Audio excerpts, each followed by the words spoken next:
AP ప్రభుత్వం కీలకమైన policy విడుదల చేసింది. స్వర్ణాంధ్ర విజన్ 2047కు అనుగుణంగా భారీ ప్రైవేటు పెట్టుబడులు ఆకర్షించడమే లక్ష్యంగా ఏపీ పీపీపీ పాలసీ 2026ను ప్రభుత్వం ప్రకటించింది. రవాణా, లాజిస్టిక్, పోర్టులు, విమానాశ్రయాలు, అర్బన్ ఇన్ఫ్రాస్ట్రక్చర్తో పాటు వైద్యం, విద్య, పరిశ్రమలు, పునరుత్పాదక ఇంధనం, పర్యాటక రంగాల్లో పీపీపీ ప్రాజెక్టులకు ప్రాధాన్యత ఇవ్వనుంది. ప్రస్తుతం రాష్ట్రంలో 1.23 లక్షల కోట్ల విలువైన పీపీపీ ప్రాజెక్టుల పైప్ లైన్ ఉన్నట్లు ప్రభుత్వం వెల్లడించింది.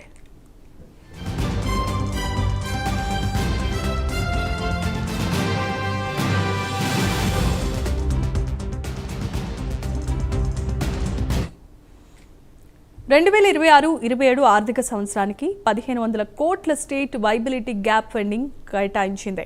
ప్రైవేటు పెట్టుబడులు ఆకర్షించేందుకు అవసరమైన కీలక మూలధనాన్ని విజిఎఫ్ ద్వారా సమకూర్చనుంది.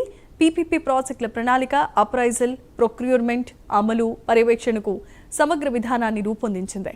ప్రారంభ దశలో ఆర్థికంగా లాభదాయకం కానీ భవిష్యత్తులో ఆదాయ భాగస్వామికి అవకాశం ఉన్న ప్రాజెక్టులకు వడ్డీ లేని రుణ సదుపాయం కల్పించనుంది.